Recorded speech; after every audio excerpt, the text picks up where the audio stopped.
Hey everyone, and welcome back to the channel. And I know it's been a long time, guys, but I'm back making regular videos once again. Today we're going to be talking about the Breaker New Waves, and the Breaker Eternal Force, which is the whole point of this video, the hotly requested and desired sequel to the Breaker and the Breaker New Waves. 7 years in the making, and 7 years after the release of the last Breaker New Waves. This one's important for me, guys, because the Breaker New Waves is, for me, my favorite manhwa of all time. To many of you, you might think, this isn't a manhwa, this is a manga, it's black and white, but no, it's Korean. And with Eternal Force, we finally have color, and that was one of the things I actually had a little bit of trouble with when I started this series. So, before anything else, please do like and subscribe to the channel, and let's jump into the video.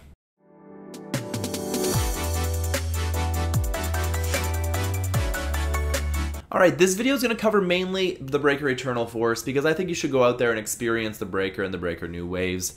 The series follows Shiwoon, a young, powerless character with a bit of a fortunate body type that allows him to kind of elevate his martial arts through many different challenges. And the Breaker Eternal Force starts off with basically right after the end of the previous series in a lot of ways.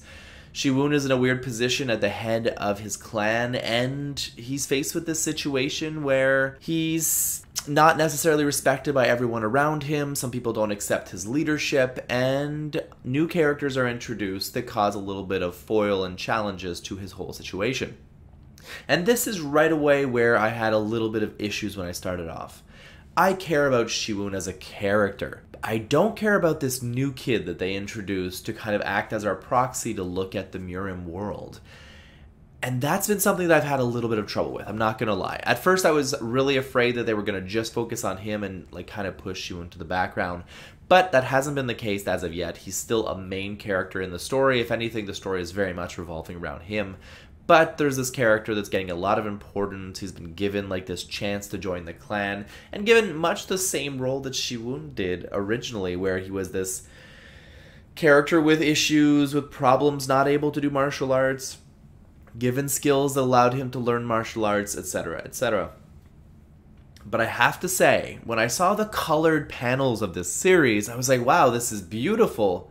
But right away, it was jarring to me, because I'm so used to watching and reading this series in black and white. And this is the first time that I'm like, well, I think this would have been better in black and white. But now that I've read through some chapters and I've gotten used to the art style, I disagree. Honestly, it is stunningly beautiful and it's really, really good. And it would almost be hard to go back to the old style now because the color really works well. And I think it'll be more to the sensibilities of people that like Manhwa nowadays and that colored scheme. It's a little hard to go back to that black and white manga if you're a big fan of Manhwa nowadays.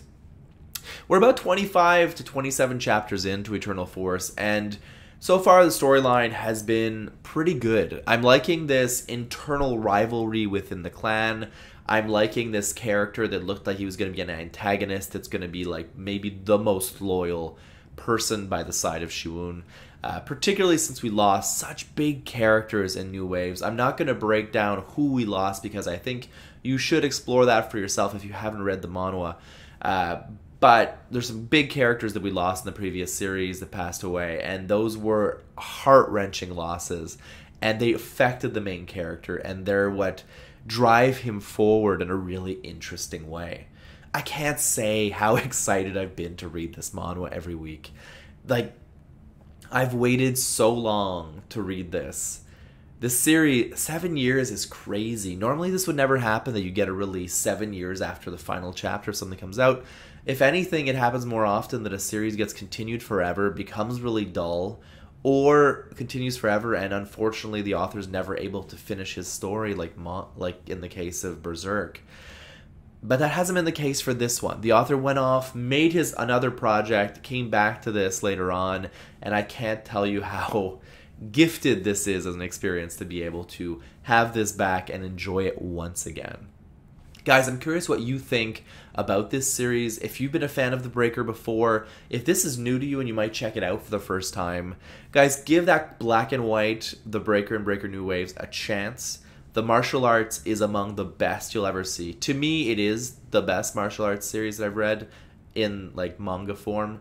That might be blasphemy because there's some amazing ones out there, but for me, it was just so damn good.